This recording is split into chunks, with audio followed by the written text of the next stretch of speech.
India TV YouTube channel को subscribe करें और बेल आइकन दबाएं। और अब खबर कोरोना से जुड़ी। कोरोना की दूसरी लहर अभी गई नहीं कि तीसरी लहर की आशंका सताने लगी।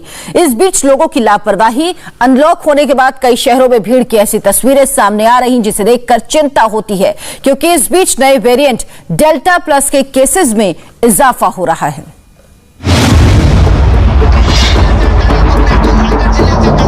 Navi Mumbai, Crawford market, Dadar,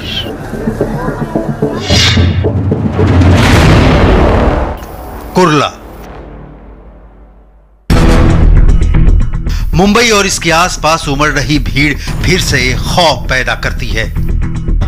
airport के नाम से लेकर बीजेपी के हजारों कार्यकर्ता नवी मुंबई में जमा हो गए और ऐसे जमा हुए कि सोशल डिस्टेंसिंग की धज्जियां उड़ गई।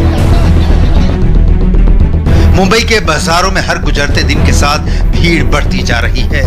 धीरे धीरे लोग मास्क और सोशल डिस्टेंसिंग को भूलते जा रहे हैं, लेकिन थर्ड वेव आने की आशंका के बीच ऐसी लापरवाही कितनी खतरनाक हो सकती है, इसका सिर्फ अंदाजा ही लगाया जा सकता है।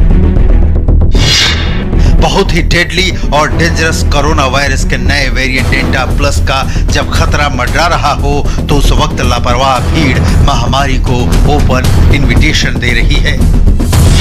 महाराष्ट्र में डेल्टा प्लस वायरस के अब तक 21 केस रिपोर्ट हुए हैं, जिनमें से रत्नागिरी में 9, जलगांव में 7, मुंबई में 2 और पालघर, ठाणे और सिंधुदुर्ग जिले में 1-1 मरीज हैं। मुंबई में तो खतरनाक होते डेल्टा प्लस वायरस से एक की मौत भी हो गई है। सीनियर सिटीजन 80 इयर्स ओल्ड का था और उसको काफ़ी कोमॉर्बिडिटीज भी थी, तो उसका मृत्यु हुआ है। लेकिन अन्य सभी लोग सुरक्षित भी है और ठीक होके काफ़ी हद तक वो घर भी गए। मौत भले ही कोमॉर्बिडिटी से हुई हो, लेकिन ये चिंता की बात है, क्योंकि महाराष्ट्र ही नहीं पूरे देश में कोरोना के इस नए वेरिएंट के मामलों में पिछले 4 दिनों में इजाफा हुआ है। महाराष्ट्र में कोरोना ग्राफ किस कदर ऊपर की ओर चढ़ा है, इसकी डिटेल से पहले आपको ऑल इंडिया कोरोना मीटर जरूर देखना चाहिए। 21 जून 42,683 केस, 22 जून 50,817, 23 जून 54,309 और 24 जून 51,225। यानी 21 जून को 50,000 से नीचे जाने के बाद रोजाना रिपोर्ट होने वाले केसेस की तादाद 50,000 के ऊपर ही है, लेकिन भीड़ को न इसकी समझ हो रही है, ना ही इसका डर सता रहा है। महाराष्ट्र का भी हाल ऐसा ही है। 21 जून से 24 जून तक केसेस की संख्या इसकी तस्दीक करती है। 21 जून 6,270, 22 जून 8,470, 23 जून 10,066, 24 जून 9,844। सवाल है, आखिर हल क्या है? क्या वैक्सीनेशन तीसरी लहर को रोक पाने में सक्षम है? महाराष्ट्र के स्वास्थ्य मंत्री राजेश टोपे को सुनिए। डेल्टा प्लस वेरिएंट के लिए भी जो प्रोटोकॉल बोला गया है केंद्र शासन से, जो चिट्ठी आई है राजेश भूषण जी की, जो सचिव है स्वास्थ्य विभाग के, उन्होंने भी यही कहा है कि कंटेनमेंट जोन करो और कॉन्टैक्ट ट्रेसिंग करो, टेस्टिंग बढ़ाओ। ये तो है, लेकिन इसके बावजूद वैक्सीनेशन बहुत बढ़ाओ। तो हम वैक्सीनेशन बढ़ाने की बात हम कर रहे हैं और हम कर दिखाएंगे।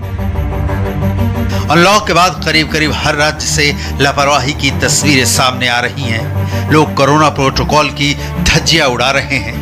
इस बीच तीसरी लहर आएगी तो कैसी तबाही मचाएगी, इसे लेकर कोई कंफर्म रिसर्च अब तक नहीं है।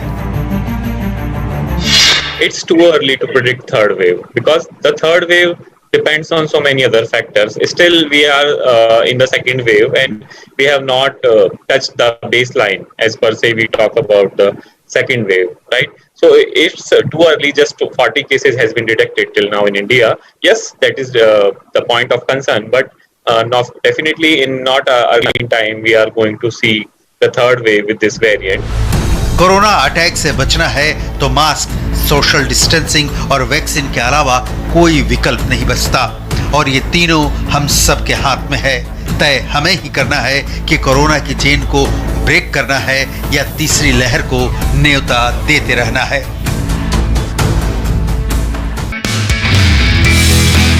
नमस्ते, मैं हूं मीनाक्षी जोशी। वीडियो और खबरों से अपडेट रहने के लिए India TV YouTube channel subscribe करें, बेल आइकन दबाना ना भूलें। जुड़े रहें इंडिया टीवी के साथ।